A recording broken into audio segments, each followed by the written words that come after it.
weche beyo onge mose kedore. Uganda duto wer kendo Uganda duto miel, to piny kendo mor gi wach masani. Weche dongro kendo margarita, kwe kende be madwaroga. Jawa pinywani dong waheroga, jawa pinywani dong waheroga. Mimi kama mzalendo wa nchi ya Kenya, nina hakika nchi yangu yapendeza. Ukiangalia mbuga wanyama pori utafurahia, kila kitu kiko shwari. Nyeusi, nyeupe, nyekundu na kijani, wananchi amani, damu na mazingira. Na hapa Kenya tunafana, Wakenya wote kweli tupendana. Haya basi, naomba sote tusimame imara tukimkaribisha Rais wa Jamhuri ya Kenya Daktari William Samoei Ruto, wakiwa wameambatana pale na makamu wa rais na pia naibu mkuu, na muona pia waziri wa mazingira Soipantuya. Tuwakaribishe, wapi makofi, shangwe na vigelegele tukimkaribisha rais. Naomba sote tubaki tumesimama imara.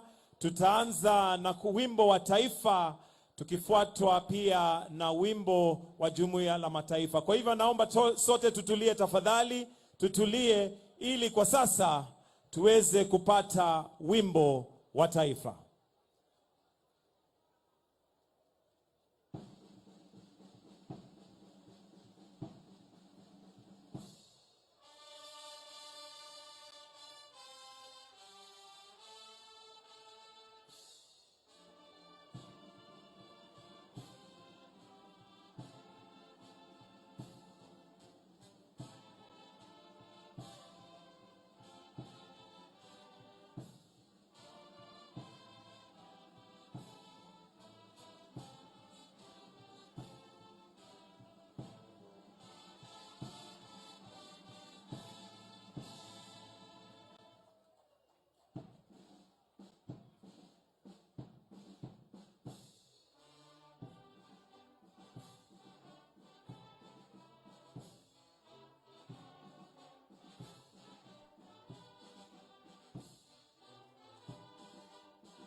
Naomba tubaki tumesimama nikimwalika Imam Mohamed Sheikh Abdi pamoja na Pastor Paul Mwangi watuongoze kwa maombi ya kufungua huu mkutano. Karibu Imam.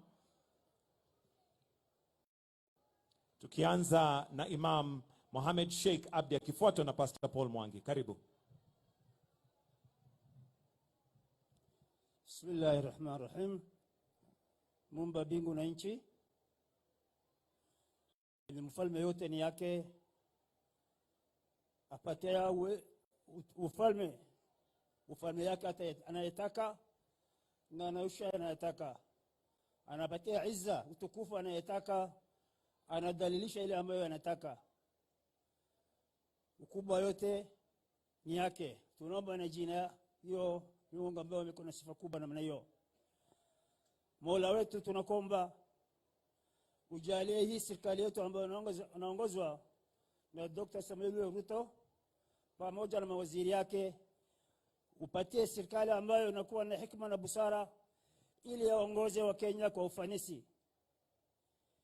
Tunaomba wafanyikazi wote ni wale ambao wako na heshima na baraka, na sisi tutajalie wananchi pia tuwe watu kwa na heshima. Nchi hii yetu imekumbwa na ukame, wanyama wamekusha, mifugo imekusha, miti imechomeka kutokana na dhulma ambayo sisi tunaifanya.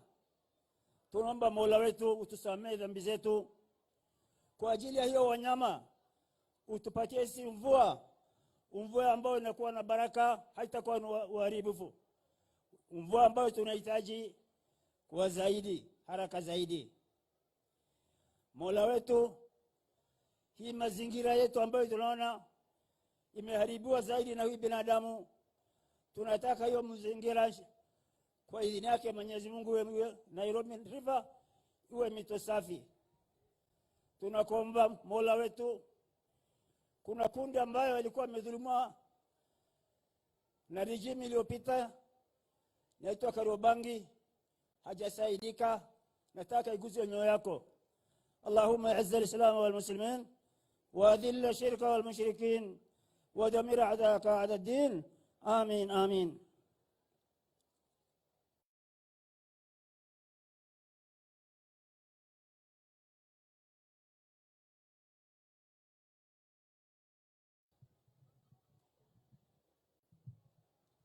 Tuombe. Baba yetu na Mungu wetu ishie juu mbinguni, muumbaji wetu, unayehifadhi maisha yetu, unayetulinda, jioni ya leo tumesimama mbele yako kukushukuru kwa sababu hakuna Mungu mwingine kama wewe. Kwa njia ya pekee twatoa shukrani zetu kwa sababu ya kipawa cha uhai na kwa sababu ya kipawa cha mwanao ambaye kupitia kwake tuna wokovu. Jioni ya leo Mungu wetu, tuko mbele zako tukiomba baraka zako za mvua kwa ajili ya kila mmoja wetu na kwa ajili ya taifa letu la Kenya. Tunakushukuru pia kwa sababu ya rais wetu pamoja na mawaziri na wote wanaoongoza pamoja nao, tukiomba baraka zako na hekima yako iweze kuwa juu yao wanapoendelea kutuongoza, ili nchi hii iweze kufikia upeo mkuu na kila mmoja wetu tuweze kufaidika tunapongojea kurudi kwako mara ya pili. Tunakushukuru pia kwa sababu ya ghafla ambayo imetuleta hapa kuzindua tume ambayo itasimamia mto wa Nairobi. Tunaomba tume hiyo ambayo inaziduliwa jioni ya leo, wape hekima ili waweze kufanya kazi ambayo itarejesha mto huo katika hali iliyo nzuri, ili Bwana tuweze kufaidika kwa ajili ya maji yanayotiririka kupitia kwa mto huo. Mahali ambapo tumeenda kinyume cha mapenzi yako kwa kuchafua mazingira pamoja na mito yetu, tunaomba uweze kutusamehe. Uwe pamoja nasi mpaka mwisho, katika jina la Yesu aliye mkombozi wetu. Amen. Naomba tuweze kuketi. Mheshimiwa Rais wa Jamhuri ya Kenya Daktari William Samoei Ruto, Naibu wa Rais Mheshimiwa Rigathi Gachagua, mke wa Naibu wa Rais Pastor Dorcas Rigathi, Waziri Mkuu Musalia Mudavadi, Gavana wa Jimbo la Nairobi Johnston Sakaja, magavana wote ambao walioko hapa,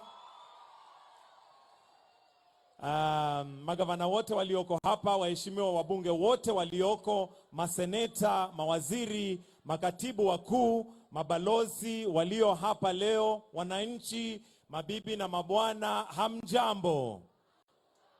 Kwa ruhusa yako Mheshimiwa Rais, ningependa nimuite PS wa ugatuzi Madam Teresia Mbaika aje atufungulie kwa hotuba yake. Karibu. Tumpigie makofi tafadhali akija. Karibu.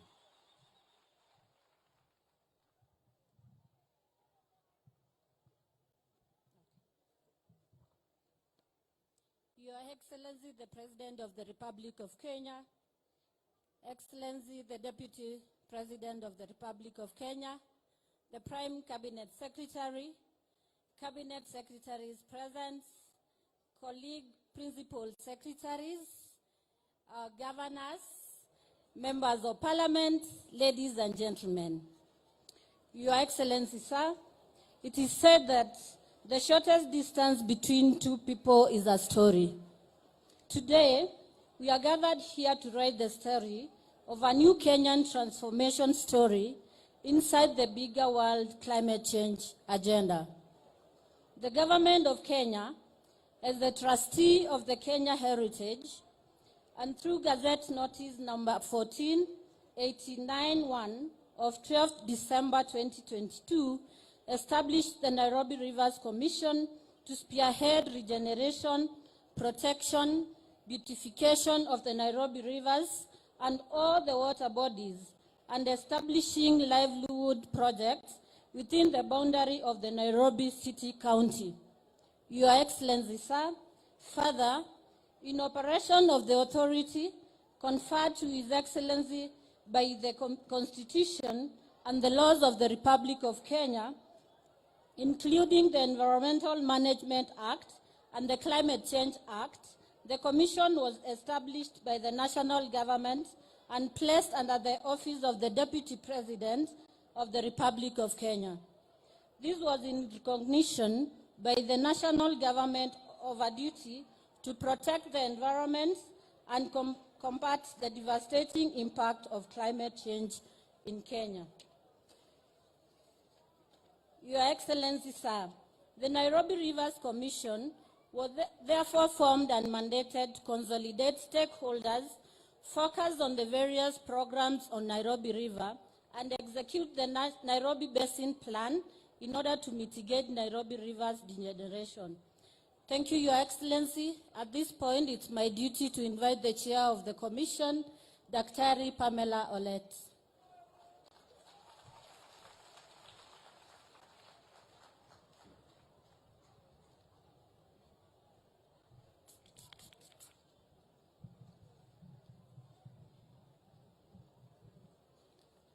His Excellency, the President of the Republic of Kenya, His Excellency, the Deputy President of the Republic of Kenya, the Prime Cabinet Secretary, His Excellency, if you allow me, my assignment at this point is to introduce to you the commissioners of the Nairobi River Commission. If you allow me, they can come forward.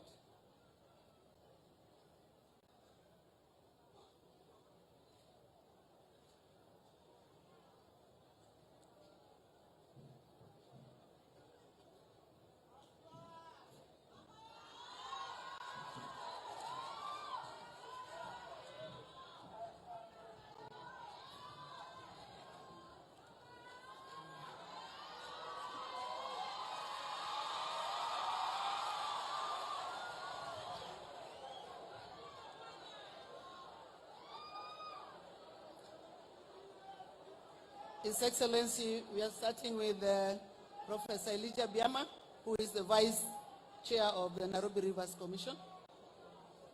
We are followed by Professor Duncan Ojwang. We are followed by Carlota Lago. We have Grace Senewa. We have Elizabeth Mutitu.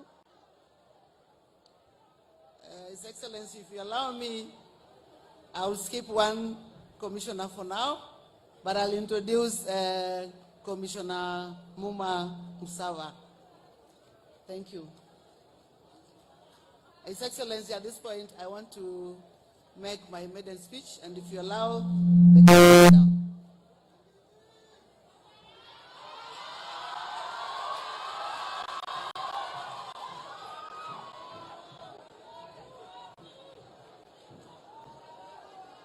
Your Excellency, the President of the Republic of Kenya, Your Excellency, the Deputy President of the Republic of Kenya, His Excellency, the Prime Cabinet Secretary, the governors here present, fellow commissioners, distinguished guests, communities and CBOs, ladies and gentlemen, I am delighted to be here today. I am delighted to be here today on this auspicious occasion of the inauguration of the Nairobi Rivers Commission by our President, His Excellency, the President William Samoei Ruto. Your Excellency, on my behalf and on behalf of my fellow commissioners, thank you for appointing us to take up this challenging task. I have no doubt in my mind that we are up to the task. We promise you that we are going to deliver to the last word of our mandate. I have all the faith that Kenya Kwanza administration under your leadership is all about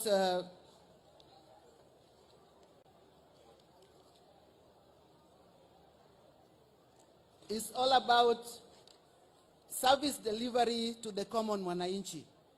Cleaning this river for our common use, especially those in informal settlements, is a clear indication of your plan to take care of the least among us.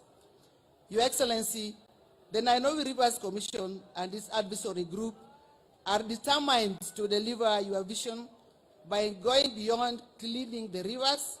We will make the Nairobi rivers the engine of socio-economic and environmental transformation for Nairobi and its environs. This we commit. Your Excellency, we will only be achieved through well-coordinated and innovative approaches that put communities at the very heart of this program. This puts the work of the Commission at the core of your government's bottom-up economic transformation agenda and your climate action agenda, not forgetting your 15 billion trees campaign. They are all crucially important to environmental restoration, job, and wealth creation. As a Commission, we are well aware that the task ahead of us is complex. We will not relent. We will not give up. Our eyes are all on the ball. This is a legacy to build. There are no two ways about it. Your Excellency, the launch is taking place at a time when the three rivers of the basin, namely Ngong, Nairobi, and Madari, are experiencing some extreme levels of pollution occasioned by the domestic, medical, and industrial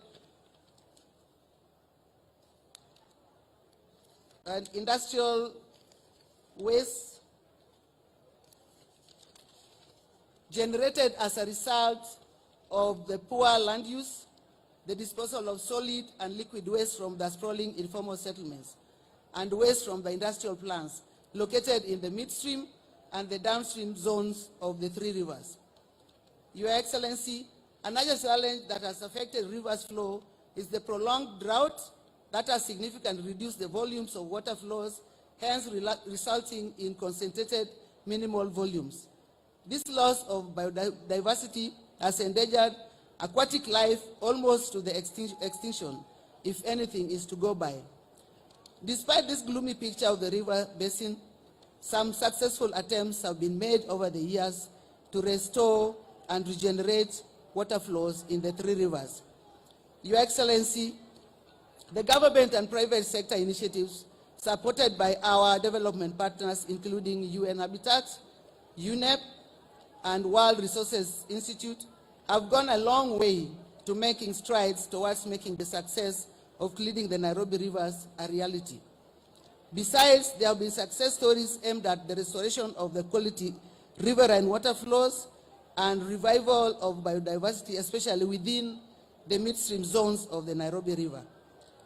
The most successful initiative started by the Kenya government is that of the now famous Michuki Park, located between the National Museum Hill and the Globe Cinema roundabout. Your Excellency, the riparian reserves of Nairobi River tributaries, namely Ngong, Mathare, and Nairobi, have been encroached by both formal and informal settlements that lack adequate sanitation and sewerage services. Your Excellency, the restoration and rehabilitation process of the river is an inevitable aspect since it shall help in curbing the pollution issue. The first attempt to clean the river was in 1999 under the Nairobi River Basin Program. Since then, there have been more attempts, with the most promising one being under the directive of the late Cabinet Minister Honorable John Michuki, which was praised for reviving a river which was dead because of the dumping of human and industrial waste. There are recent efforts including construction of wastewater treatment facilities in Dandora, construction of sewer reticulation network, including fecal sludge management infrastructure, and construction of ablution blocks to help improve conditions in informal settlements. Nairobi River continues to suffer from pollution caused by different source and non-source points. Your Excellency, approximately 50% of the capital city residents live in highly congested, informal, and middle-class settlements, mainly located along the Nairobi river banks. Increased urbanization, development of real estate, industrial development, among other factors, are attributed to the causes of pollution. Furthermore, key green recreation areas like the Nairobi Arboretum Forest are being choked by the polluted Kericho River within the middle class and high-rise building areas. The result is Nairobi residents no longer have clean air during sporting or holding of communal events at the park. To avert such problems, it is important to reclaim the Nairobi River Basin to ensure reduced cases of pollution and curbing it in the long term. Lastly, the Nairobi River Commission would like to thank the Kenya government and development partners like UNEP, UN Habitat, and the Water Resources Institute of the World Bank for their contribution to the new mandate for NRC as enunciated through the loaded terms of reference. Your Excellency, the Commission is committed to deliver to Kokazi. We are excited by the commitment of your admission through the Office of the Deputy President, His Excellency Rigathi Gachagua. We commit to work with all the actors, both states and actors at local, national, and international arena. We are ready to listen to you and to work with you to finish the unfinished business of cleaning the Nairobi River. Finally, Your Excellency, I appeal to all Kenyans to support this cause.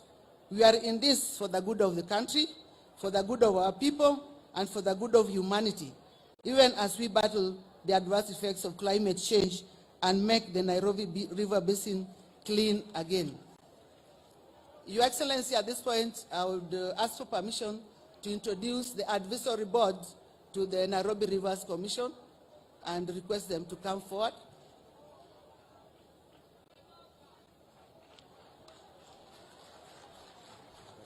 Yes. Okay. It was true.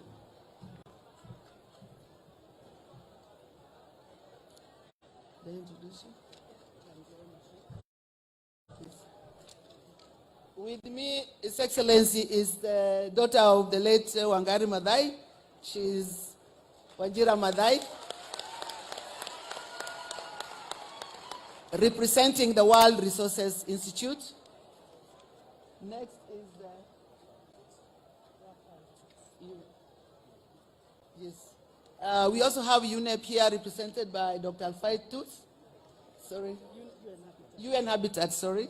Then followed by Inga Anderson, the Executive Director of UNEP. And then last we have the MD of NEMA.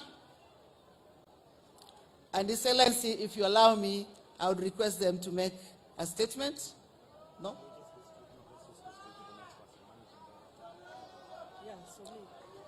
I'm properly guided, His Excellency, and we will ask the Managing Director of NEMA to take over.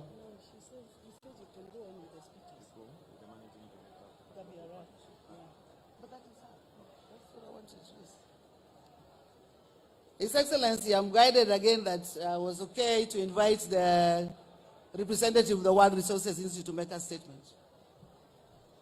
Thank you, Chair. Your Excellency, the President, William Samoei Ruto, lovely to see you. Your Excellency, the Deputy President, Rigathi Gachagua, thank you. Her Excellency, Pastor Dorcas, I know how much this means to you. The Governor of Nairobi, the Prime Cabinet Secretary, Honorable Musalia Mudavadi, the Governor of Nairobi, His Excellency Johnson Sakaja, Cabinet Secretary of Environment, Honorable Soipan Tuya, the Executive Director of UNEP, the Executive Director of UN Habitat, and our UN Coordinator, Stephen Jackson, also here. Dignitaries, Excellencies, ladies and gentlemen, all protocols observed. Your Excellency, on behalf of the World Resources Institute, I'm truly honored to be here today to launch the Nairobi Rivers Commission. This is a critical step, really, in amplifying the work that local communities, resident communities here have been doing already to restore and revitalize the rivers of Nairobi. I want to thank you and acknowledge your government's commitment to establishing this commission. and actually, most importantly, to providing this high level of political support that is required for this commission to have the muscle to deliver. As a permanent commission with a strong political will and domiciled at the office of His Excellency the Deputy President, we are nicely set up for success. Now, the communities here in Korogocho are one of the many communities we know have already been rehabilitating Nairobi rivers. We do not have to look far. Yes, please recognize them. We actually don't have to look so far to be inspired. They've created right here the People's Park, vegetable gardens, playgrounds for children, and economic activities like the tree nurseries we just saw. Today we celebrate them. We want to lift their efforts up and consolidate and say that we're actually joining them in upscaling their efforts. In Kenya, we have seen what it takes and what can be done when we collectively protect nature. My late mother, Wangari Maathai, led the women of the Greenbelt movement in planting 4 million trees not too far away here in the Aberdares to protect the primary catchment area for our wonderful city of Nairobi and to improve the quality and the quantity of water. Your Excellencies, ladies and gentlemen, rivers are a very good indicator for the ecosystem health because everything we do outside the river ultimately affects the health of the river, from our homes to industries. The truth of the matter is that rivers themselves are like open books. They will tell the full story of how we are conducting ourselves. What we are doing as communities and as industry, as commercial enterprises, will ultimately reflect in the health of the rivers. Therefore, we must really work at all levels, sectors, and scales outside the rivers of Nairobi to ensure the rivers of Nairobi are healthy. So, Your Excellency, I want to leave us with 3 guidelines that I hope will guide our work as a commission. Number 1, A, arrest. These are the ABCs. A, arrest. We must arrest pollution, contamination, and the destructive activities that affect the health and well-being of communities that actually live along the rivers of Nairobi and beyond. B, basin. I could not be more excited that we are taking, as a commission, a basin approach to this work. You heard it from our chair. What is happening upstream, sooner or later, will find its way downstream. Everything is connected. And C, communities. We must continue to center local communities adjacent to these rivers by working with them, amplifying their voices, investing in them, and scaling up their innovations. Today we planted trees, and all of those trees have to be taken care of. They have to be watered. Indeed, nature-based solutions are good business ideas. So I hope that we will invest in those communities for at least 3 years, that the trees that we planted today will survive. Your Excellencies, ladies and gentlemen, we at the World Resources Institute will remain committed to working with you and supporting and committed as technical partners. We will share our passion and our expertise working in cities as we have in India, Mexico, and Brazil to revitalize those cities. I'm so happy that we are bringing that work right here to Kenya. So, of course, this work will not happen overnight. It will be equally challenging as it will be rewarding. But we are committed. We are here for the long run, Your Excellency, the Deputy President, and all the way we will build a lasting legacy together. Thank you. It is a privilege to serve.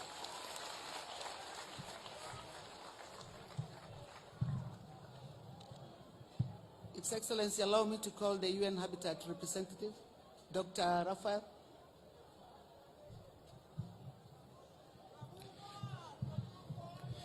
Your Excellency, Daktari William Samoei Ruto, President of the Republic of Kenya, Your Excellency, Rigathi Gachagua, Deputy President of the Republic of Kenya, Honorable Musalia Mudavadi, the Prime Cabinet Secretary, Honorable Soipan Tuja, Cabinet Secretary for Environment, Climate Change and Forestry, and all other Cabinet Secretaries present here, Your Excellency Johnson Sakaja, Governor of Nairobi City County, the Executive Director of UNEP, the UN Resident Coordinator, Wanjira Matai, Dr. Pamela Olet, distinguished guests, colleagues, friends, ladies and gentlemen, gathered here at the People's Park, which is being transformed by the Com Green Solutions. Very good afternoon to you all.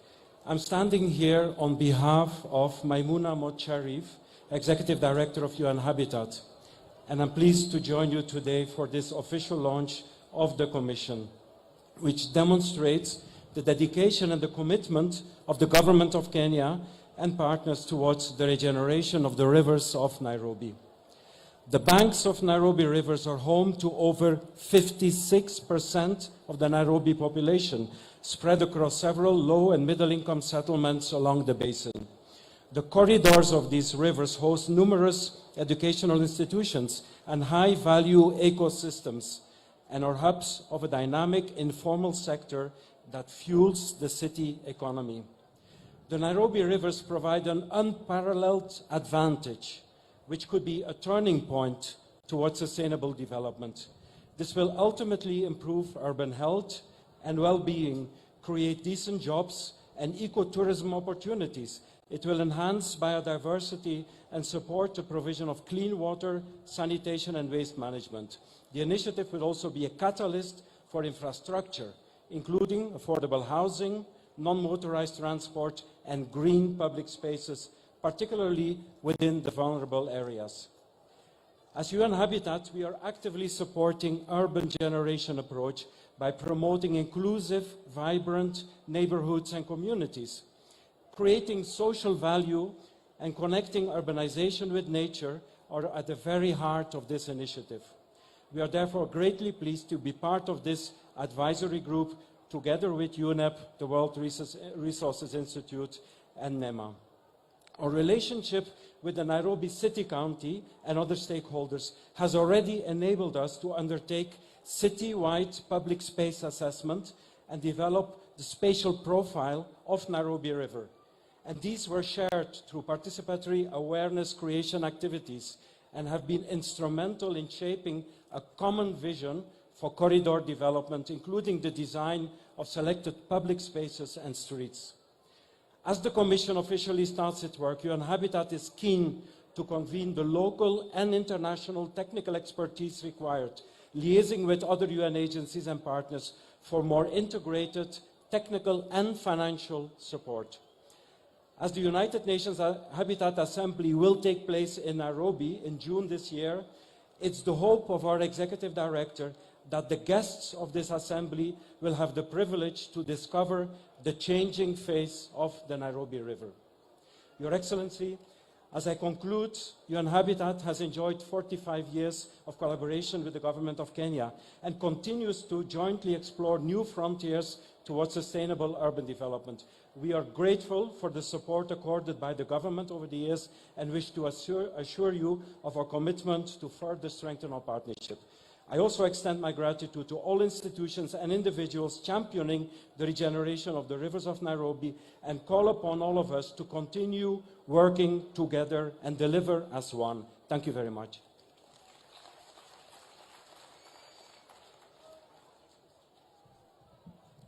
His Excellency, allow the Executive Director of UNEP, Ms. Ingel Anderson. Mr. President, it's an honor to see you here, Mr. Deputy President. What an honor. You have led and shown vision. You have brought together ourselves and all these good people here at Korogocho People's Park with the effort of wanting to clean up. And I listened very carefully to what Wanjira said. We're going to arrest what goes into that river. We're going to deal with the entire basin, and it is going to have to involve the community. Mr. Vice President, late last year, I had the privilege of joining you at the request of His Excellency the President to go to the northern part of your beautiful country, to Garissa.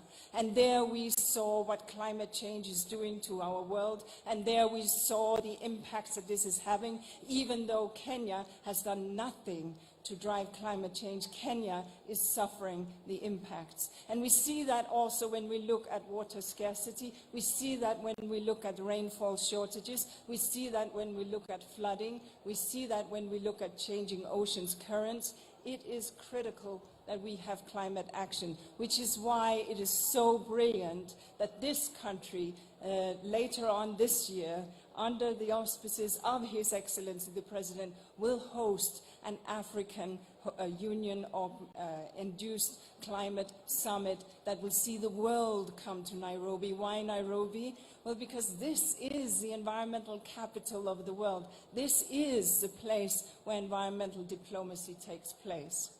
So climate change, yes. Loss and damage, yes. Obviously, working on the basin level, that is absolutely critical.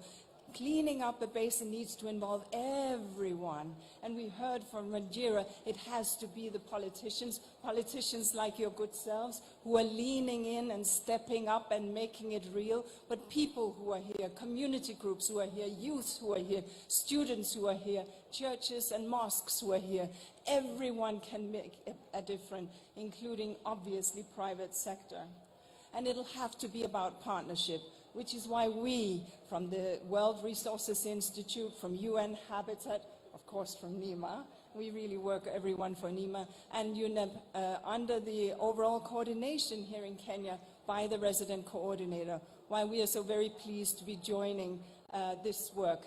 Rest assured, we will not rest till this job is done. Our commitment is absolutely clear, and we look forward to seeing the results of what we are starting today. Thank you.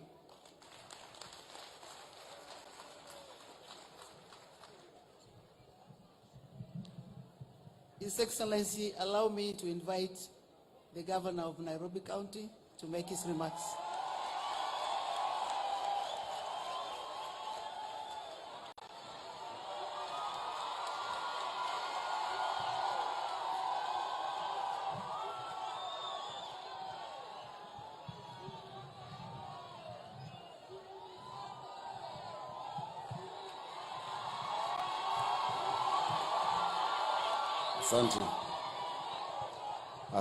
Asanteni sana, Your Excellency, Deputy President, mawaziri, wageni wetu, karibuni coach.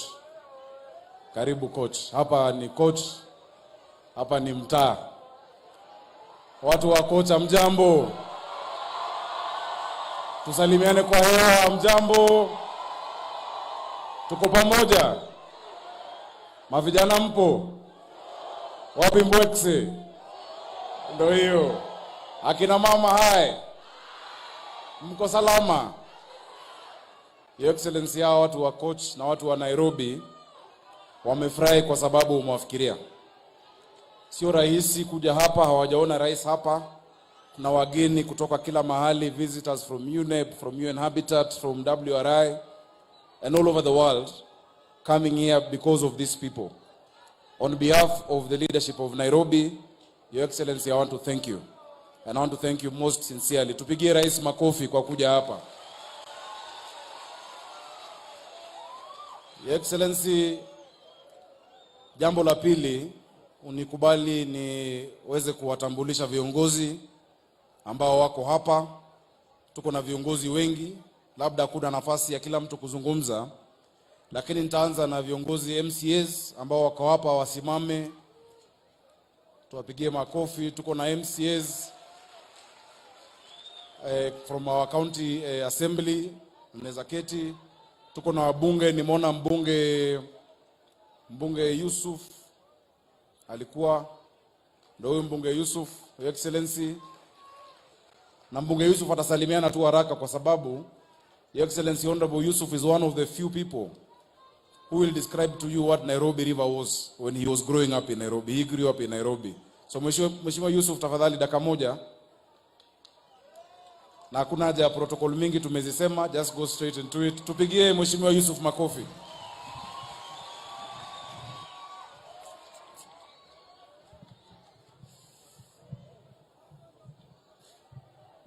Asante sana gavana wetu, Mheshimiwa Rais, Mheshimiwa Makamu wa Rais, Mheshimiwa Mudavadi, mawaziri, Mheshimiwa dada yangu Soipan, sijakuona, nimekuona sasa hivi, Mheshimiwa Waziri Njeru, ma PSS, wabunge, ma senator, governor wa Mkweni, na all protocols observed. Pamoja na wandugu zetu waliotoka UN, UNEP, Habitat na UNDP. You're most welcome, and my sister, the daughter of the great woman hero, Wangari Maathai. I see you are even more articulate than Mama, and you were able to express yourself so well. So, mimi ningesema tu, Mheshimiwa Rais, tumefurahi umekuja kututembelea hapa Eastlands. Mimi ni mbunge jirani wa hapa Ruaraka, kwa hivyo nawakilisha wabunge wenzangu wote wa Nairobi. Nakwambia karibu, tumefurahi umekuja mara nyingine. Pia ningependelea kusisitiza nguvu uliotilia mambo ya mazingira. Wabunge, wanasiasa mara nyingi hawana nafasi ya kuangalia mbali kwa sababu wanapambana na matatizo na challenges za sasa hivi. Lakini wewe naona umeangalia mbali mambo ya climate change, climate action, umetilia nguvu, umeifikiria, na sasa umeanza kuisukuma kiwango kikubwa, kwa sababu matatizo mengi tulionayo ya drought na ukame tulionao sasa hivi ni kwa sababu ya climate change. Na dealing with the bigger picture and the big issue would resolve some of the environmental problems that we suffer here in our country. So I want to thank you for taking the lead in this important challenge. Now, as the governor has said, I grew up in Nairobi. My hometown is here. I remember at a time when the waters of Nairobi River were sweet and you could drink them. Spring water. We swam in this river. And some people might say that I need to be taken to a mental hospital if I tell them we had fish in Nairobi River. It's a beautiful, nice river. And this city was a green city with a big tree coverage, of which we were very proud. One day, as we were cleaning the rubbish in my neighborhood in Kamkunji, I told someone we used to see a lot of jacaranda trees here, and flowers used to grow along the streets. Wewe ni mwanda wazimu, mheshimiwa, ananiambia ukifikiria jambo kama hilo. So it is possible to change our environment, to clean our capital city and our river. And the fact that you have set up a commission to deal with that is very important, and I'm hoping that we can do it. It is doable, and we will change our Nairobi. And thank you so much once again for coming to the city, to the Eastlands. I also want to urge my former colleagues in the UN. The United Nations is an organization with the capabilities. You have the experience, you have the knowledge of how people have done things elsewhere. You have the best practices. Please lend us. It's not just money. Make Nairobi a priority, Nairobi is a home to two global, it's the global capital of 2 UN agencies. Make this city a beautiful city that you can all be proud of, and make more contribution to our capital city. So, asante sana na kushukuru. Asante sana, Mheshimiwa Yusuf. Your Excellency, I must recognize my predecessor, the former governor of Nairobi, Mike Sonko, ambaye ako hapa. Huyu alikuwa ndiye governor wa Nairobi, nikiwa senator, ni ndugu yangu. So kwa hivyo, kwa heshima ya ofisi, kwa sababu ile ofisi nimekalia ilikuwa yake, wacha nimkaribishe pia asalimiane.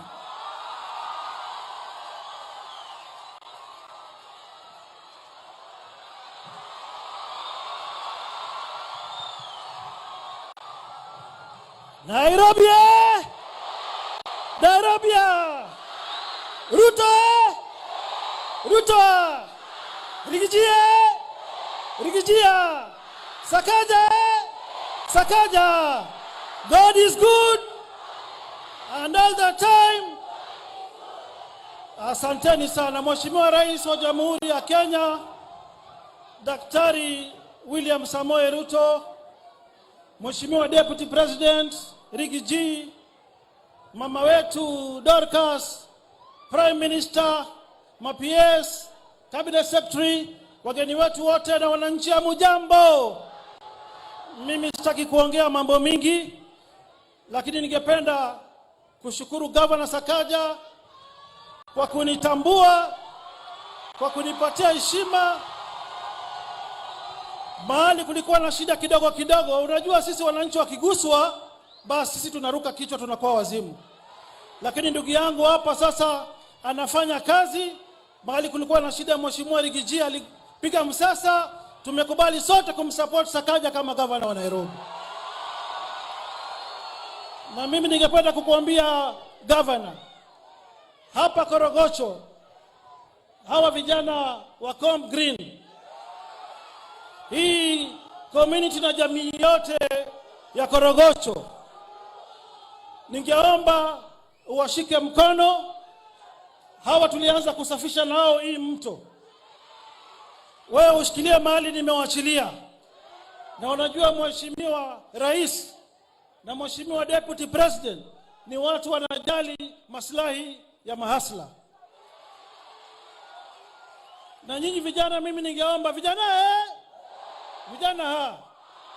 mimi naomba mushikilie mkono huyu gavana wetu, mushikilie muunge mkono serikali yetu. Wengine wanapofanya maandamano ya uongo, sisi tunafanya maendeleo ya ukweli. Kwa hivyo mimi leo si siku yangu, rais lazima aongee na wageni wengine waongee. Mheshimiwa Rais, hii jamii ya Korogocho ni jamii ambayo ilidhulumiwa na ile serikali ya ndugu yako ambayo ilienda. Watu walibomolewa mchana, ndio ati jamii fulani wajenge estate fulani siwa yao, sijui itoke hapa. Kwa hivyo Mheshimiwa Rais, tunaomba kwa Islam ya Korogocho, unapofanya ile agenda yako ya affordable housing, ufikirie watu wa Korogocho pia Mheshimiwa Rais. Na wale pia waliwachwa bila makao. Tuliona juzi Deputy President Rigathi Gachagua, kuna mahali watu walibomolewa huko, alienda huko akasimama na wao. Tunaomba serikali iangalie, kwa sababu Article 40 sabbatical 4 of our Kenyan Constitution inasema Mkenya yote yule akitolewa mahali by way of compulsory accusation, bas serikali iangalie maslahi ya wale watu mahali wataenda, wapewe kitu kidogo na maisha yao iweze kuangaliwa. Ya mwisho, Mheshimiwa Rais, kwa ile serikali iliyopita, yale mengi ya dhulma yalifanyika, sana sana kwako wewe, kwa Deputy President wetu mpendwa, kwangu na kwa mwingine yote yule ambaye alikuwa anakuunga mkono. Watu waliekelewa makesi mingi ya uongo, lakini tunashukuru wewe ulipoapishwa kama rais, dhulma zote ziliisha. Mheshimiwa Gachagua alikuwa ameshikiwa pesa yake kwa njia ya dhulma, amerejeshewa. Tumeona watu wameachiliwa makotini. Mimi Mheshimiwa Rais, hao wananchi waliniombea, nikajisaidia na mahakama ikaniwachilia. Lakini mimi nashangaa Mheshimiwa Rais, kiongozi wa mashtaka DPP anaingilia kesi yangu, anaenda kuapili. Mimi naomba Mheshimiwa Rais, kuwe na usawa Kenya, na mimi niko tayari kufanya kazi na kusaidiana na serikali. Ile pesa yangu mingi Uhuru Kenyatta alishika, ile pesa yangu Uhuru Kenyatta alishika, basi nisaidie hata mimi nirejeshewe kama Gachagua, niweze kusaidia serikali, tusaidiane na hawa vijana.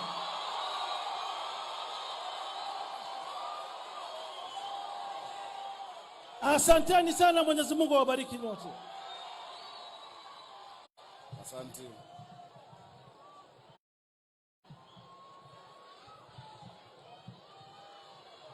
Aya. Your Excellency, hapa miongoni mwetu, kwa sababu effects ya mto wa Nairobi River. In fact, I'd just like to add to what the UNEP director said that you have to go to the north to see climate change. You don't have to go to the north to see the effects of climate change. Right now, as we speak, Your Excellency, the biggest source of water to Nairobi, which is Nakaine Dam, is at 50%. Meaning, even the program that we've worked on very hard, Your Excellency, on Northern Collector, even if we complete it tomorrow, we can't commission because it comes from flood waters. The waters from the catchment areas going to our rivers have dried up. So the effects are being felt today. And which is why we also have amongst us my good friend and my brother from Makueni County. Your Excellency, we've done a big project called Thwake that has been done by the national government. When it's completed, we are sending poison to Thwake because the rivers that lead there come from the Nairobi River, becomes Athi, all our tributaries. Allow me to recognize Governor Mutula Kilonzo from Makueni County, Mutula Kilonzo Jr., and allow him to say one thing. Karibu Governor, Karibu Kanairo. Thank you. Asante. Thank you. Mambo? Mambo? Mko sawa? Thank you. To Your Excellency the President, the Deputy President, Tokas, our friends, Musalia Mudavadi, members of Parliament, MCAs, leaders present. This is a momentous occasion, Your Excellency the President. In climatic terms, we call this climate justice. This water that is black in Korogocho is green in Machakos, is green in Makueni. The innocent children in Machakos and Makueni are swimming. The innocent people in Machakos are farming. The food is coming to Nairobi. We are consuming poison. Your Excellency the President, if there's one thing that you will do as a legacy is to make sure we have a clean river. In my youth, and this gentleman can confirm, my friend Governor Sakaja, this river had fish and this river had lobsters. But Your Excellency, the commission, this one, you need to give them helmets, you need to give them bulletproof cars. Kwa sababu wale watu ambao wanaharibu mto huu ni mabwenyenye, si hawa mahasla.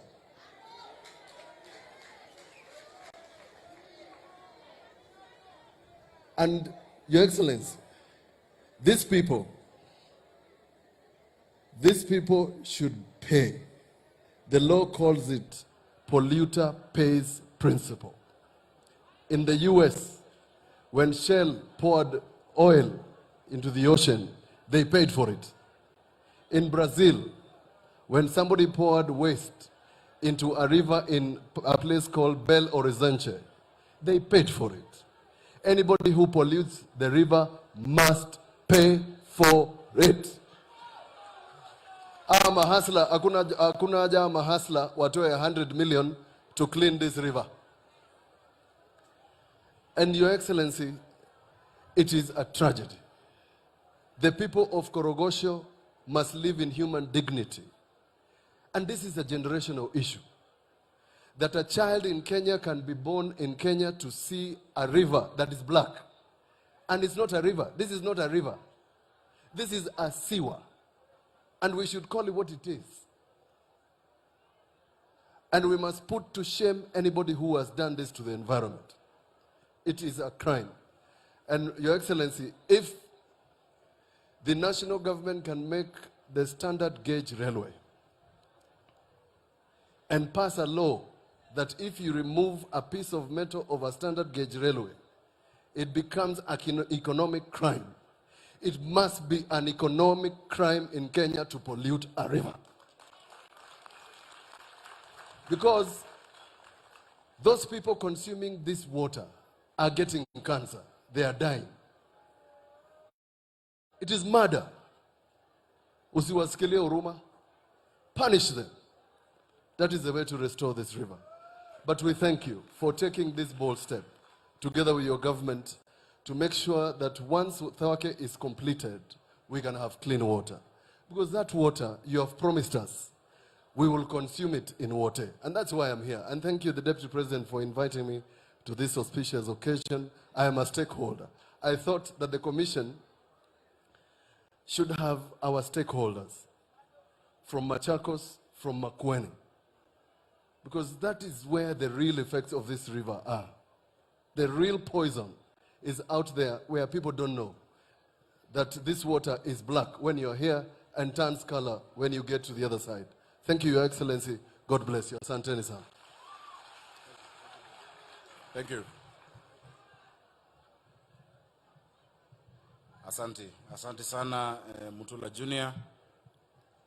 Your Excellency, just for the record, because, you know, Senator Mutula and I were in the Senate, where we vigorously defended devolution. The cleaning of this river is a concurrent function.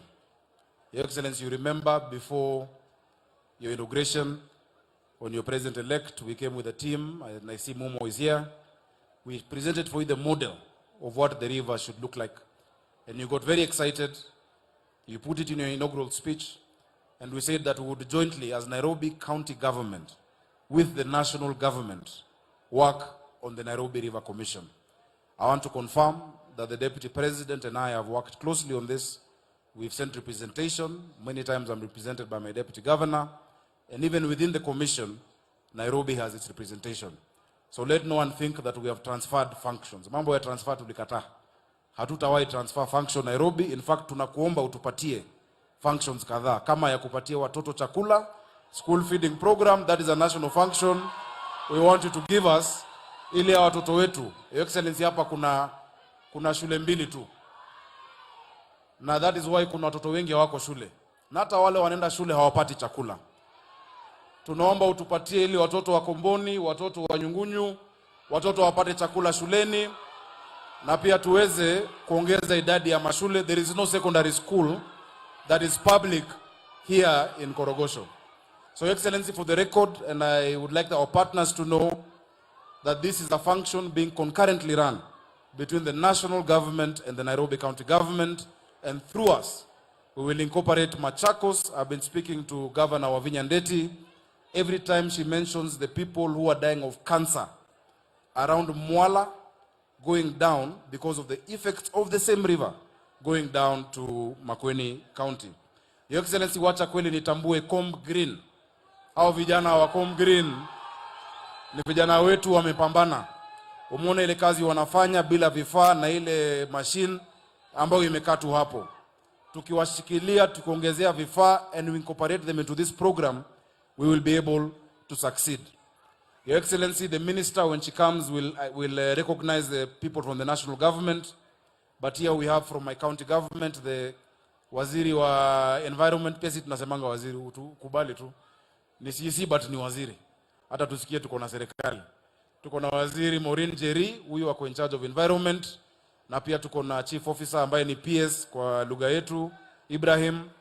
Tuko na managing director wa Nairobi Water, Engineer Muguna. Nairobi Water is a company 100% owned by Nairobi. Hawa tuko, wapigeni makofi watu wa Nairobi.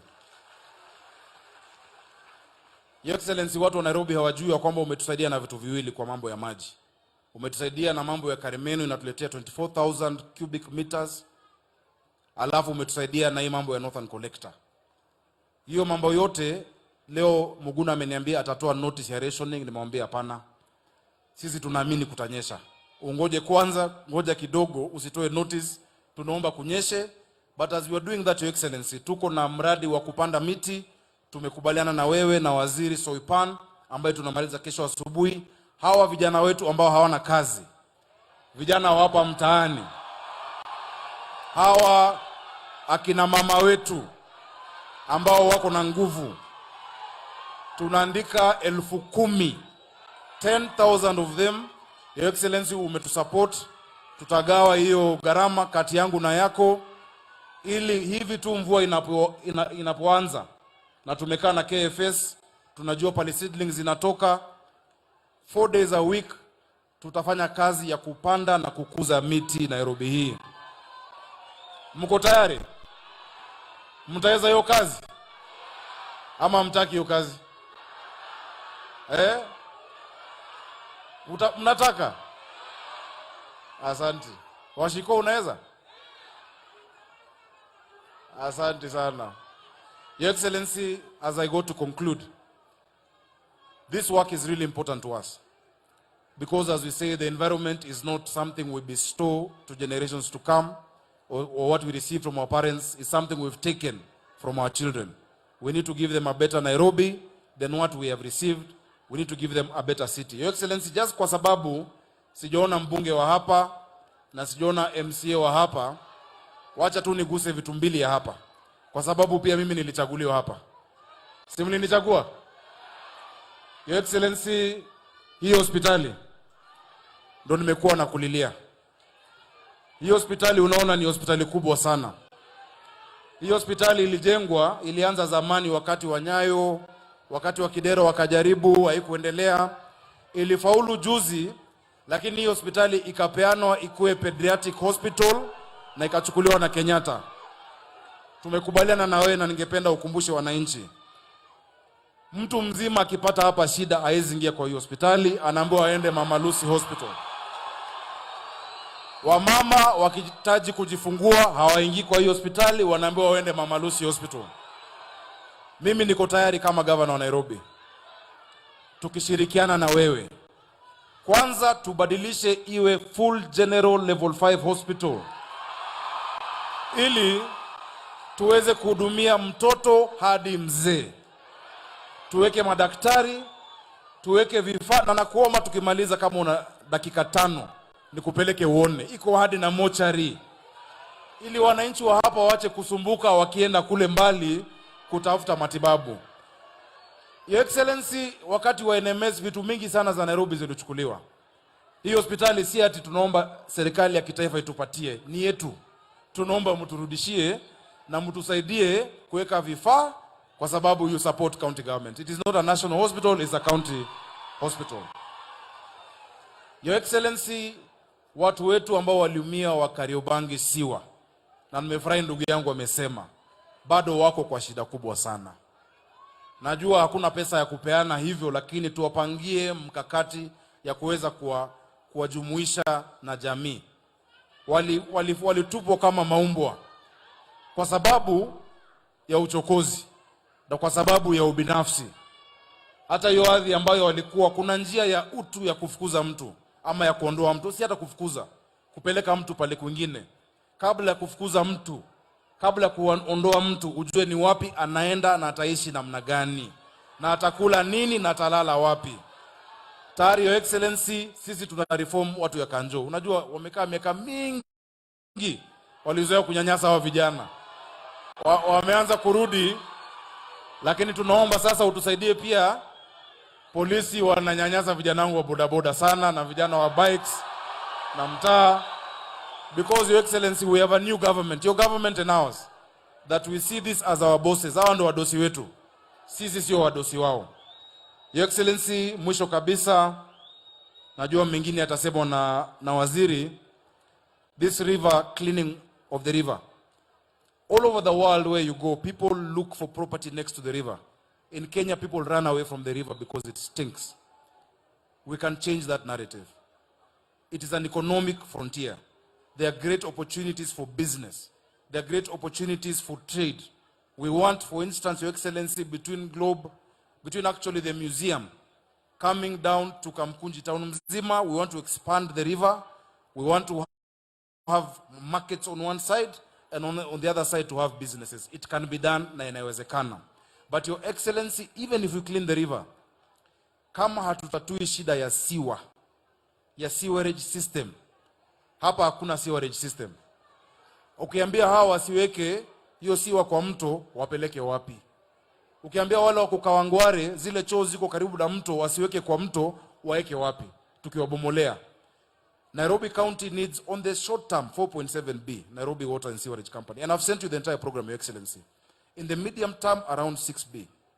In the next 5 years, if we use 19B, na si ati pesa kuomba, we can do the innovative ways to fund it. We can even get a green bond.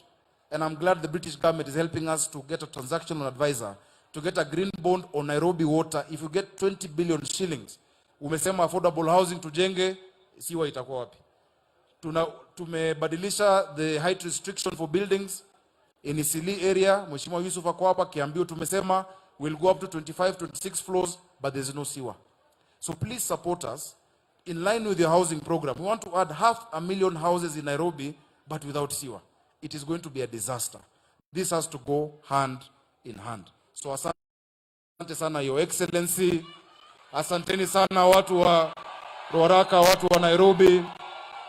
Siku zote tuko pamoja, na wakati mnaitiwa kazi ya kufanya kwa mto, tafadhali tieni bidii. Tafadhali mfanye hiyo kazi. Tunakaposafisha, tafadhali msikubali mtu achafue. Si ndio hiyo? Unikubali sasa rais, kwa heshima kubwa nimwalike waziri wa mambo ya mazingira Mheshimiwa Soipan Tuya ili atujulishe wale ambao wametoka serikali ya kitaifa na pia atoe hotuba yake. Karibu sana waziri.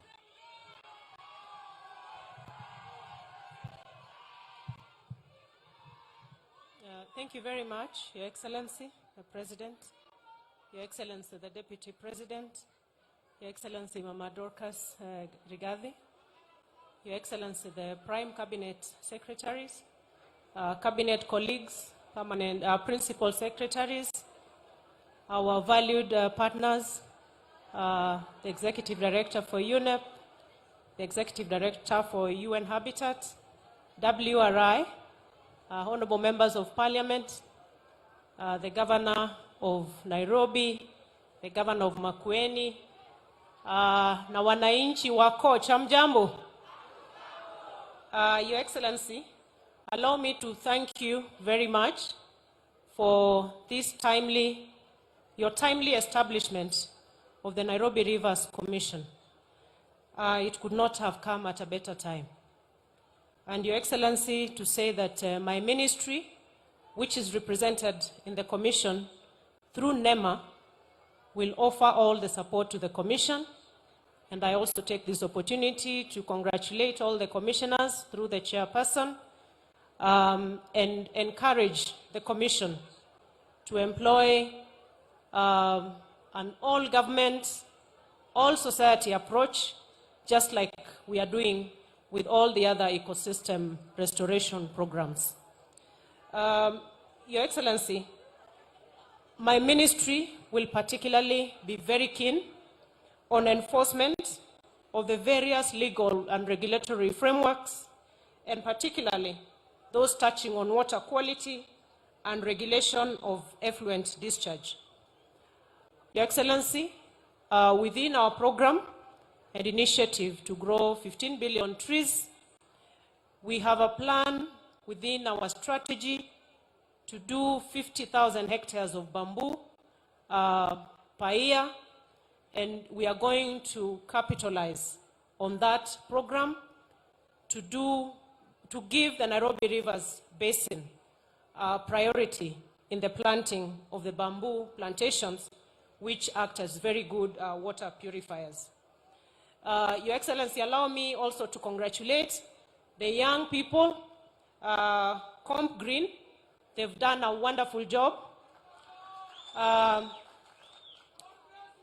Tunawapongeza sana vijana, na kama vile governor amesema, kesho tunamalizia mpangilio wa kuweza kujadiliana mambo ya Green Army. Your Excellency, and in our discussions with governor tomorrow, we are going to build on the efforts that these young people are doing as we plan to replicate that in the entire country. As I conclude, Your Excellency, allow me to request cabinet colleagues who are present here to stand up for recognition, and the PSs, kindly stand up. I have my PSs here, PS Kimani Kimotho, Forestry, the PS for Housing, Mheshimiwa Hinga, the PS for Environment and Climate Change, Engineer Ngeno, PS for devolution, my sister. And we have the Cabinet Secretary in charge of lands and housing, the Honorable Njeru, PS in charge of interior, my brother Raymond. Asanteni sana. Your Excellency, I conclude by taking this opportunity to welcome His Excellency, the Prime Cabinet Secretary, His Excellency Musalia Mudavadi, to make his remarks.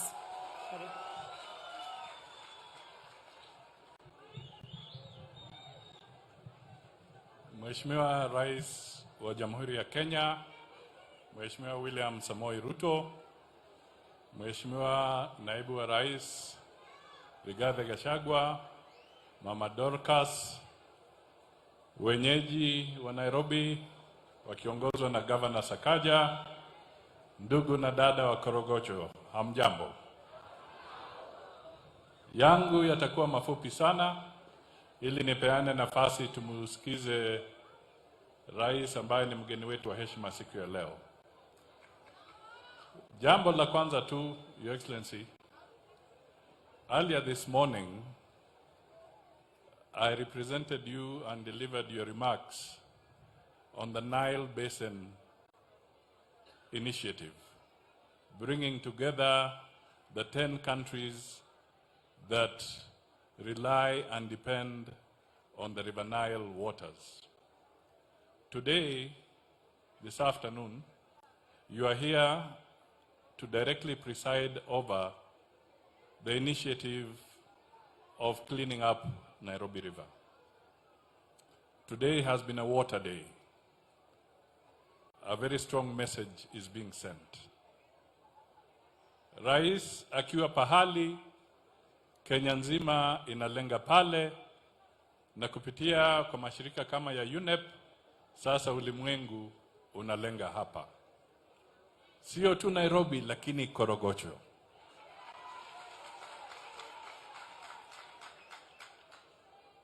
Jambo la pili, mimi nataka niseme, kwa sababu nimepata nafasi, vile Mheshimiwa Governor wa Makueni ametaja, nimepata nafasi kuruka na ndege na kufata mto huu.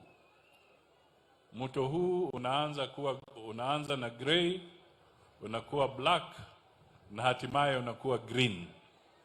Yaani ile algae inashika kule chini, na watu wanakunywa, mifugo zinakunywa, hayo maji yanatumika kupalilia mimea, na sasa tunaanza kuona magonjwa ya aina mbalimbali yakitusumbua. Kwa hivyo kuna jukumu kubwa kama Wakenya tushirikiane. La tatu na la mwisho,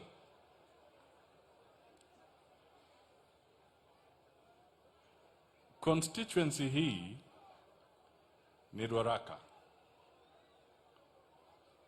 Constituency hii haikushindwa na mbunge wa Kenya Kwanza.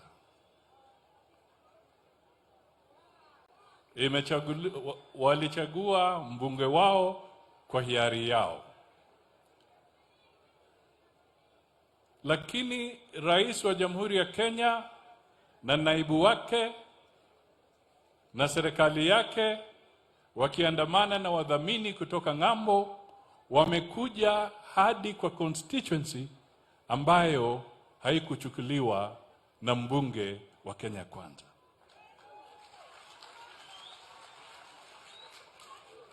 Ni kwa nini nasema hivyo? Nasisitiza kwa sababu nataka ile porojo ya watu kusema kwamba serikali ya Ruto ina ubaguzi ama serikali hii itakuwa na ubaguzi, wawache porojo, kwa sababu tumechaguliwa na Wakenya wote na tunahudumia Wakenya wote. Kwa hivyo hiyo ajenda yao ambayo ilikuwa kule mjini, wawachane nayo. Sisi tunajua tuko sawa. Tutashikana na Wakenya wote na tutafanya kazi vizuri, kwa sababu tunaheshimu taifa letu. Kwa hivyo kupitia hapo nataka nisisitize kwamba sisi tuko na heshima na Wakenya wote na tunataka mji wetu na mto wetu uwe safi na Wakenya wote wapate nafuu. Sasa ni wajibu wangu na furaha yangu kumkaribisha naibu wa rais Mheshimiwa Rigathi Gachagua, naye aje anene na zungumze na Wakenya. Asante.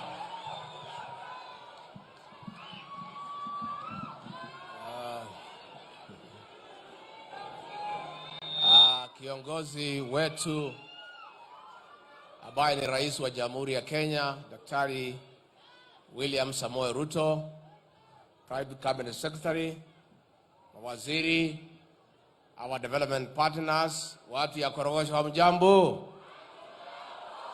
God is good and all the time. Munisalimie kwa hewa. Bwana Yesu asifiwe. Bwana Yesu asifiwe tena. Korogocho hoi. Muko sawa? Happy New Year. Mumefurahia kuona rais wetu wa Jamhuri ya Kenya anaitwa nani? Na ndio huyu ameketi hapa. Mnamtambua hamtambui? Wangapi wanamtambua kama rais wa Jamhuri ya Kenya?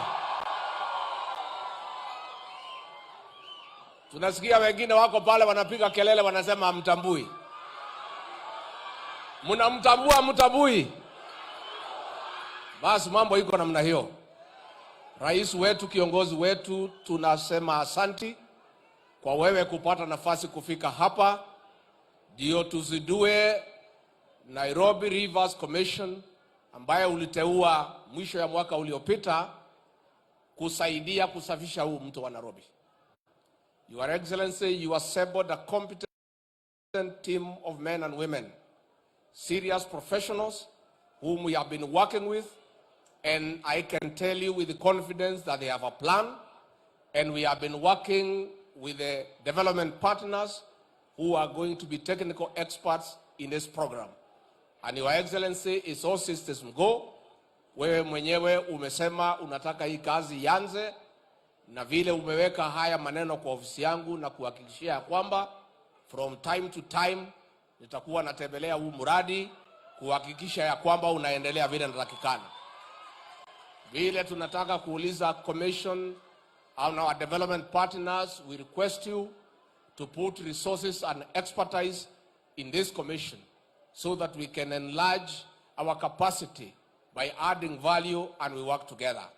Tunaomba pia commission and all those who are going to put resources, ile kazi yote ambaye itafanywa katika kusafisha mto huu ipatiwe hawa wananchi ndio pia waweze kupata riziki. I want to confirm to the commissioners and our development partners that our president is very committed to the cleaning up of this river. Every day he asks me the progress.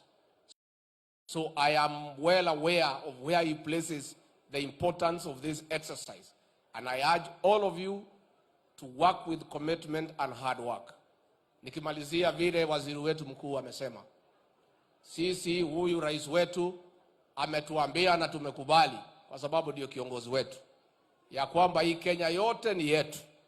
Wale wote ambaye walimpigia kura, wale hawakumpigia, wote ni wa Kenya na atawafanyia kazi. Na yeye akiwa kiongozi wa nchi ataendelea hiyo kazi.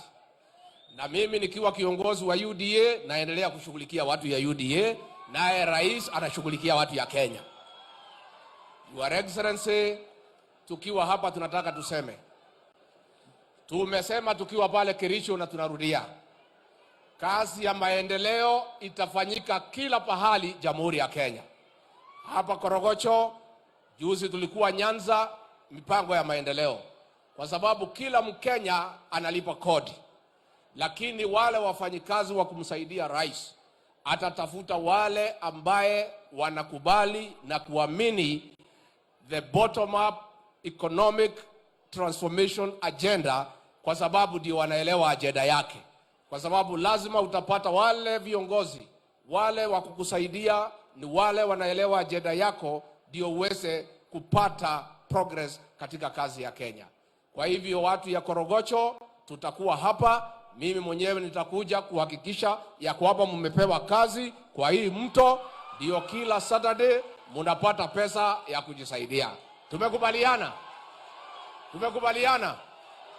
Kwa hayo mengi, ningetaka kwa heshima kubwa nimuulize msimame, tumukaribishe Rais wa Jamhuri ya Kenya, Mheshimiwa William Samoei Ruto.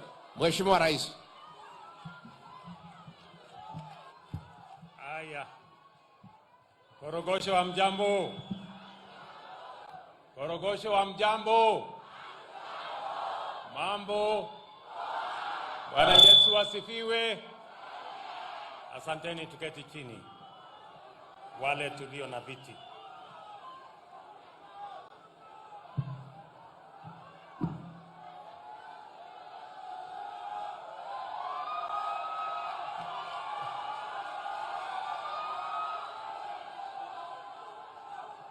Asanteni sana. Mheshimiwa Deputy President, waheshimiwa mawaziri, Mheshimiwa Governor wetu wa jiji la Nairobi, our friends from UNEP, from UN, from UNDP, and all the other partners present here, distinguished guests, the great people of Korogocho. We gather here today to affirm that we have embarked on a journey and there will be no turning back. I am grateful to our special guests and esteemed visitors who are here to bear witness to this historic moment.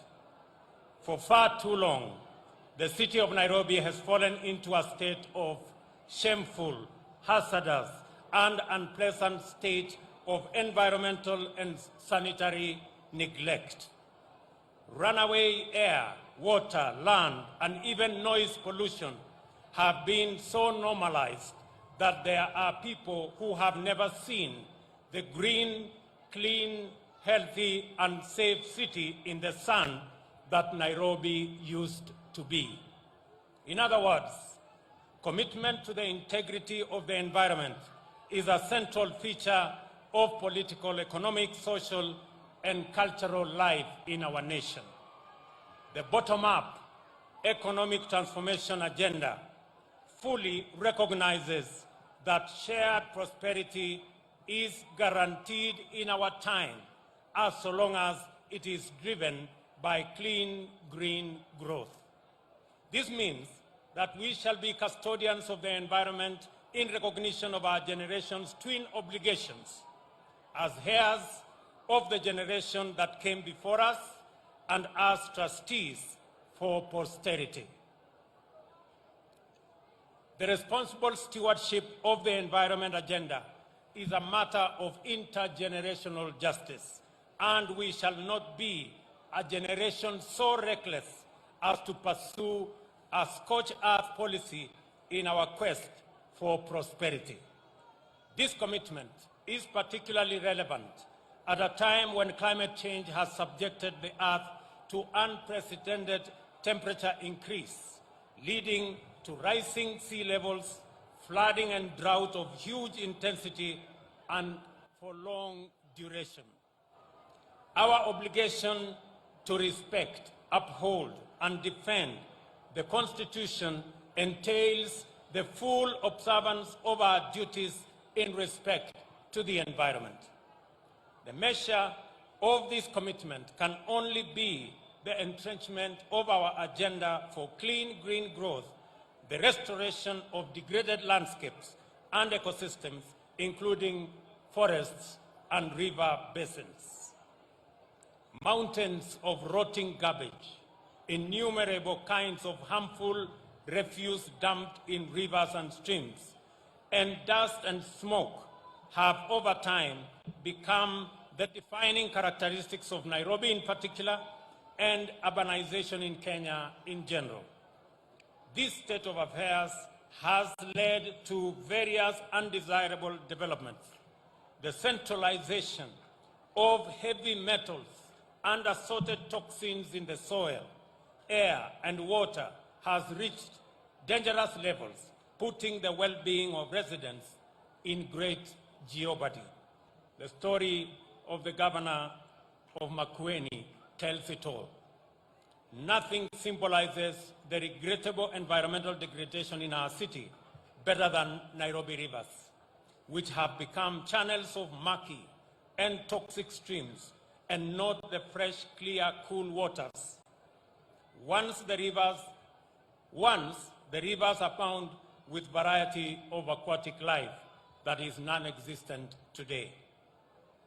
To put Nairobi and its river basin's ecologically crisis in perspective, let us recall that the city is an anglicized pronunciation of Enkare Nyarobe, which in Kimasai means the river of cool waters.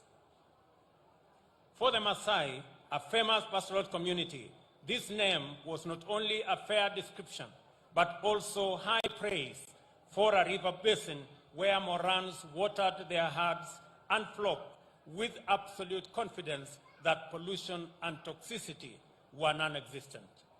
Today, no one, not even the most reckless among us, can dare so much as taste the water in any stream in Nairobi river system. It is discolored, smelly, often corrosive and toxic. This state of affairs must come to an end, and the unsafe and unhealthy environmental situation must be corrected to restore Nairobi to its true identity. We have resolved that the city must not only reclaim its glorious reputation as Africa's green city in the sun, but also live up to its ancestral identity as the river of cool, fresh, and safe waters. This commitment is emphatic and unambiguous. Kenya's national development blueprint is categorical that the shared prosperity we must pursue has to be attained in a clean and secure environment. The preamble to our Constitution has made it clear that a shared consciousness of our respect for the environment is our heritage and collective determination to sustain it for the benefit of future generations. For this reason, the right of every person to a clean and healthy environment is affirmed. Article 42 of our Constitution gives the right to protect the environment for the benefit of the present and future generations, and also to have environmental obligations. A few weeks ago, I presided over the commencement of activities to restore the Ngong Forest Complex, which is the source of many rivers that form the Nairobi Rivers Basin. Our national program to plant 15 billion trees by 2032 will restore many river sources and catchment areas. The work we are inaugurating today advances this restoration and rehabilitation agenda so that the water flowing in our rivers may begin to support a profusion of aquatic life again. This portion of the cleaning and greening campaign is of special personal significance to me. My research project for my master's degree documented significant changes in water quality due to pollution of the wetlands in Nairobi National Park. I therefore recommended conservation measures to bring pollution under control in my thesis. A number of stakeholders have worked hard over the years to do precisely this work. From 2000, UNEP undertook the Nairobi River Basin Project. In 2019, UNEP again collaborated with the Rotary Club under the Adopt a River initiative, which is still going on. Likewise, the UN Habitat, in collaboration with the government, undertook the Nairobi River Regeneration Initiative. Finally, the National Environmental Management Authority has been implementing the Urban Rivers Regeneration Program since 2019. Despite this commendable work, the Nairobi River Basin ecosystem has not regenerated sufficiently to sustain aquatic life, and much work remains to be done to turn murky streams into rivers of cool water. The Nairobi Rivers Commission represents a fresh, resolute, and substantive effort to supplement, complement, catalyze, and accelerate all previous efforts to enable Nairobi live up to the promise of its name and recapture its reputation as the clean, green city in the sun. As things stand today, we all know that Nairobi is the city in the garbage. The Commission is inclusive, participatory, and collaborative, and represents collective action on a major scale and with representation from various multi-stakeholder groups. And I want to ask my deputy to include representatives from the county of Machakos and the county of Makueni, so that they too can make input into this great program, either as co-opted members or members in whatever other form, to make sure that this project is cross-county, as the governor has said earlier. The Commission also has an advisory group made up of UN Habitat, UNEP, World Resources Institute, development partners, and private sector organizations. With this new impetus, the aspiration to make Nairobi Rivers Basin viable and the water clean is virtually guaranteed to happen very rapidly. The people of Nairobi are finally able to give themselves, hopefully, clean rivers. And I want to commend my deputy who has been on top of this program, and I specifically assigned him this responsibility because we want the whole of government, the whole of society, the whole of community involved in this process, because it's the only way we can get this done. Let me also reiterate that the project we are, pengine niseme kwa Kiswahili, hii mpango ya Nairobi Rivers Commission, kwanza nataka niwapongeze vijana wengi sehemu nyingi katika mji wetu wa Nairobi kwa ile kazi tayari wanafanya kusafisha mito yetu ya Nairobi. Ile takataka wanaokota na ile kazi yote wanafanya ili kufanya mji wetu wa Nairobi iwe ni mji msafi. Mimi nataka niwaeleze wote ya kwamba tutafanya kazi pamoja na nyinyi. This commission, as I have said, has not come to replace any stakeholder who is doing something at the moment about the cleaning and greening of our city. But we have come to complement, we have come to collaborate, we have come to accelerate so that we can achieve this in a shorter time by involving everybody.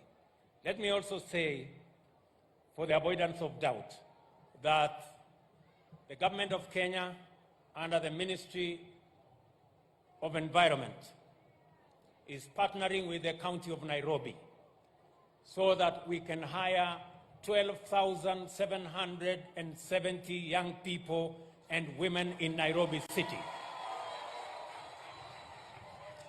From the 15th of next month, they are going to participate in the cleaning and greening and especially growing trees in the city of Nairobi. We are partnering because we believe that this is an all-of-government program that involves both the national and the county government. The governor, the senator, the women rep, all members of parliament, all members of county assembly will participate in ensuring that at least 150 young people and women in every ward are identified for this assignment so that we can work together going into the future. Let me also assure you that those who are currently pouring sewage into our rivers will shortly have no excuse. Because, just to respond with what Vile Sakaja amesema, kwamba tuko na mpango kamili. Tulikuwa na mpango ya kujenga manyumba Kenya. Hiyo mpango ilikwama pale nyuma kwa sababu ya kukosa focus. Tumeanzisha hiyo mradi sasa, tayari nyumba 29,000 tunajenga hapa Nairobi. Na nimesema wakati tunajenga hizo manyumba hapa Nairobi, nafasi ya ajira kama ni nafasi 70,000, vijana wa mitaa watajumuishwa katika kazi hiyo ya kujenga manyumba zetu. Tumesema vile vile vijana ambao wanafanya kazi ya jua kali, wale wanajenga madirisha, wale wanajenga milango, wale wanafanya kazi hiyo ingine yote ambayo inahitajika katika shughuli hiyo, wawe ni vijana ambao wanapatikana katika kila sehemu. Kama manyumba inajengwa Nairobi, na watu wa Nairobi ndio watashughulika na hiyo kazi ya kujenga hiyo manyumba. Vile vile tumekubaliana ya kwamba wakati tunajenga hizo manyumba lazima pia kuwe na sewage system. Na mimi nataka niwatangazie watu wa Nairobi, tayari tuko na mradi wa bilioni 22 ya sewage ya Nairobi City. Tuko na contractors 5 in one program, na tuko na contractors 4 katika program ingine kuhakikisha hasa Eastlands, hii Eastlands yote tuwe na sewage system. Na mimi nitamwambia governor wetu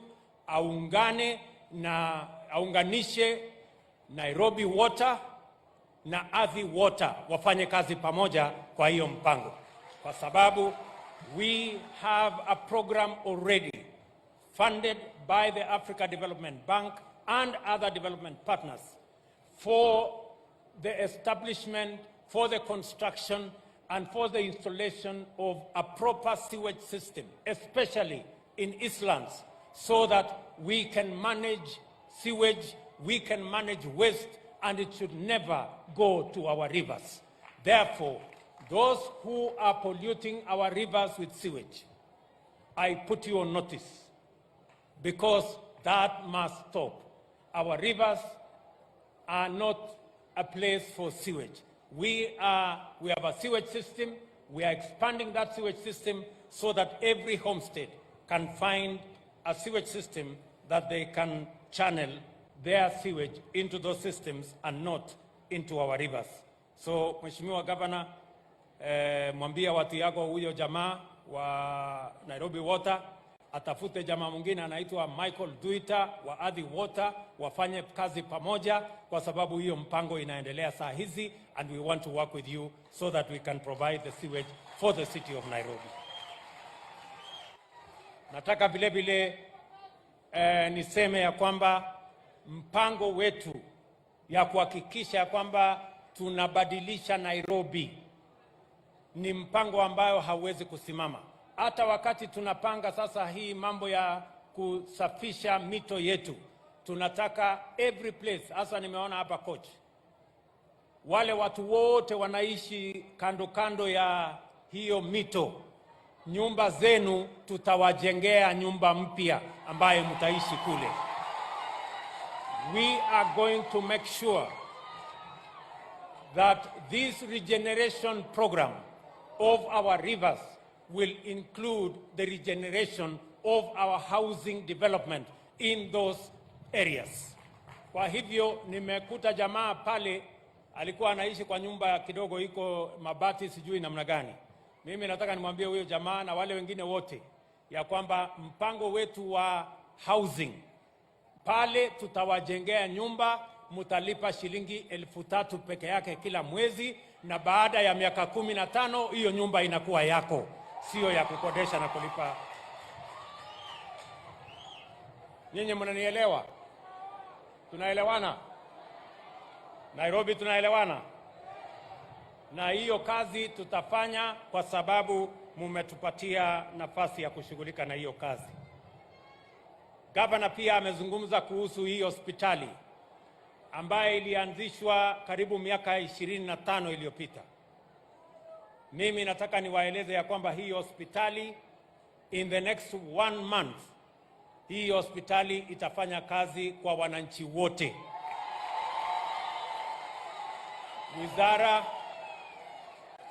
Wizara ambayo inahusika na mambo ya afya watafanya kazi na huyu gavana wenu na county government ya Nairobi, tuhakikishe ya kwamba kama kuna vifaa ambayo haitoshi, kama kuna sehemu haijakamilika, tutakamilisha, tutaweka vifaa zile inahitajika, ndio hii hospitali isiwe ya watoto peke yao, iwe ya watoto na watu wazima na kila mtu katika sehemu hii yenu, ndio isaidiane na zile hospitali zingine ambazo ziko katika sehemu hii ya Korogosho na sehemu hii ya Eastlands. Isabu watu wa hapa Ruaraka na watu wa kule Embakasi wote wafaidike na kazi hiyo ambayo tunafanya kwa pamoja. Mwisho, mimi nataka niwaeleze pia wangwana wa Nairobi. Sasa tunakamilisha ile bomba la maji ambaye tunaita Karemenu. Tumekamilisha na maji ya Karemenu imefika hapa Nairobi 24,000 liters every day. Ile ambayo tunakamilisha sasa ni ile ambayo inatoka Kabete, ile inaitwa Northern Collector. Na hiyo in the next 1 month tutakuwa tumekamilisha, na tutaongeza maji ambayo itafika Nairobi kwa sababu mvua itanyesha. Na vile vile niwahakikishie ile ingine ambayo ilikuwa imekwama ya Ruto, hiyo pia nimeikwamua. Nimezungumza na serikali ya kule Ufaransa na wamerudisha pesa yetu kwa wakora ambao walikuwa wameiba, na sasa tutatengeneza hiyo bwawa na mpate maji hapa Nairobi. Tunaelewana jameni? Nairobi tunaelewana? Mimi nataka niwahakikishie ndugu zangu watu wa Nairobi, hii Nairobi kwa mapenzi ya Mungu, inshallah tutabadilisha hii Nairobi tukifanya kazi pamoja na nyinyi.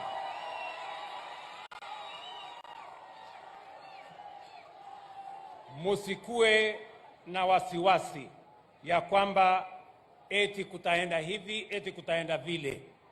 Mimi nataka niwahakikishie mambo ya uchaguzi na viongozi tulimaliza tarehe 9 mwezi wa 8. Ile kazi imebaki sasa sio ya vyeo na mamlaka ya viongozi tena. Ile kazi tuko nayo sasa ni ya wananchi hawa. Tupange mambo ya wananchi, na wauliza viongozi wenzetu, msianze kutuuliza mambo ya uchaguzi ya 2027. 2027 ni miaka 5 ijayo. Sasa tunataka kuongea mambo ya hawa wananchi ya leo na kesho kutwa mpaka ifike siku hiyo. Tunaelewana jameni? Mimi nauliza nyinyi watu wa Korogosho, mnataka tuendelee kuongea mambo ya viongozi, nani yako na kiti, nani hajapata, nani alikosa? Mimi nataka niwaambie mambo ya uchaguzi na mambo ya viongozi tulimalizana nayo. Mambo ya saa hii ni mambo ya hawa wananchi. Ni kweli ama si kweli? Tunaelewana? Tunaelewana? Na mimi nataka niwaambie wale ndugu zetu watulize boli. Watulize boli. Tunaelewana? Na wasituuzie uoga. Sisi sio watu wa kuuziwa uoga. Tunaelewana? Kila Mkenya ako na haki katika taifa letu la Kenya. Tunaelewana watu wa Korogosho na watu wa hapa Ruaraka? Sisi malengo yetu, mpango yetu ni kuhakikisha kwamba Kenya inaenda mbele. Na mimi nataka niwaambie wale majamaa. Tunaelewana? Niwaambie nisiwaambie? Niwaambie nisiwaambie? Nataka niwaambie wale majamaa, nyinyi mulikuwa na miaka 5 ya handshake na mambo yenu. bei ya unga ikafika shilingi 230. Saa hii tumeteremusha imefika 180. Watupatie nafasi itakuja 140. Watupatie nafasi itakuja 120. Wawache kimbelembele walikuwa na nafasi yao wakaharibu. Mimi nataka niwaambie wale majamaa. Na waambia wale majamaa walituacha na madeni kibao. Karibu nchi yetu iteleze ingie mahali ambapo ya kukwama. Saa hizi tumeanza kupunguza madeni. Katika budget ya mwaka huu tumepunguza bilioni 300 ya madeni. Hata wale walikuwa wametufungia katika masoko ya kitaifa, katika international financial institutions, saa hizi hata interest rate ambayo ilikuwa imefika 17%, saa hizi tumeteremusha imefika less than 10% kwa ile soko ya kimataifa. Mimi nataka niwaambie hawa majamaa, si wanajifanya ati wao ndio majogoo wa Nairobi. Nairobi gani? Nairobi hii ya mto chafu na takataka na mambo ya machafu kama haya. Mimi nataka niwaambie watupatie nafasi, tufakie chafu ya Nairobi, tuondoe takataka na sewage kwa Nairobi River, tuwaonyeshe vile city ya Nairobi inafaa kukaa, sio ile city wamezoea ya takataka na chafu na sewage. Tunaelewana jameni? Watupatie nafasi, tubadilishe Nairobi. Mtu wa Nairobi asilipe rent miaka yote. Mtu wa Nairobi aanze kulipa mortgage baada ya miaka 15 awe na nyumba hapa Nairobi. Kila mtu awe na nyumba hapa Nairobi. That is the city we want. Tunaelewana jameni? Kwa hivyo hawa jamaa watulize boli. Ama mnasemaje? Ati wanataka kututisha na maandamano. Watafanya maandamano mpaka watachoka. Kwa sababu tunawaambia hatuwezi kukubali. And let me say, for the avoidance of doubt, that Kenya is going to be a country run on the basis of the rule of law and the Constitution. And all citizens have an equal opportunity, and no citizen is greater than the other. As president, I am going to make sure that we avoid and we banish impunity. There is nobody who is going to threaten Kenya with impunity. Everybody must respect the law, and this country is going to be governed by the rule of law, and we will make sure that everybody obeys the Constitution and works and respects the rule of law. I want to tell our friends who are used to impunity, who are used to forcing their way, that they will have no way, because this is going to be a country based on the rule of law, and nobody, let me repeat, nobody, let me say it again, nobody is going to threaten Kenyans. Nobody is going to drive this country using impunity. We are going to be governed by the rule of law. Tunaelewana jameni? Tuko pamoja? Tunaelewana? This event then is our forum to demonstrate that clean green growth is not only possible but also feasible for our generation in a few years from now. And we are going to demonstrate by what we are going to do in the next 5 years around the Nairobi Rivers Basin and ecosystem. Asanteni sana. Thank you very much. God bless you. Mungu awabariki sana. Na ninawapenda sana. Thank you.